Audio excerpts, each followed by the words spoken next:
Laki oh. Kakatawa. Parang laruan lang oh. Wala pa po silang mga huli. Tanging si Fernando lang. Pero may nakahuli daw po kayo ng malaki. May 8 kilo. Titingnan natin pag uwi natin ng baryo. Balita ako nakahuli siya ng malaking apahap. Tingnan natin kung gaano kalaki yung apahap. Sabi umaabot daw ng 7 kilo o 8 kilo yung huli niya. Tara po, tingnan natin. Tingnan po natin. Ay tayo.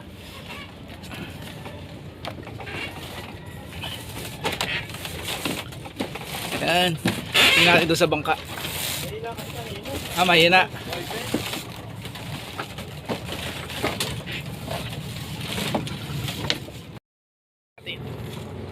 Oh, laki nga pala. Laki oh. Aba, malaki 10 nga yan oh. Oh, laki po. Laki naman. Laki. Jackpot na jackpot po yan oh. Sige, okay. Laki nga. Tingnan po natin yung apahap. Ito po yung tinatawag na sibas sa English, pero apahap po dito sa Tagalog. Malaki po, siguro 10 kilo o mahigit pa na 10 kilo.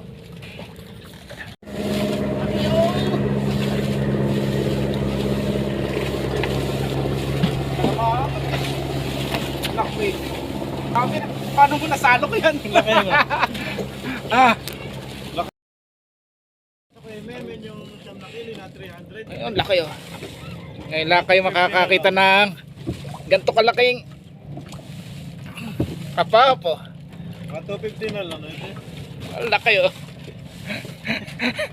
Kakatawa. Parang laruan lang oh, sa laki oh. Laki. Ulo lang isang ulo. Oo nga. Laki naman ito. Ayan, shoutout po kay Doc Lauro Hernandez. Doc, eto po. Yan, sa lahat po ng mga nag-like, nag-share ng aking mga video, maraming salamat po sa inyo lahat dyan. God bless you po. Thank you for watching and God bless you.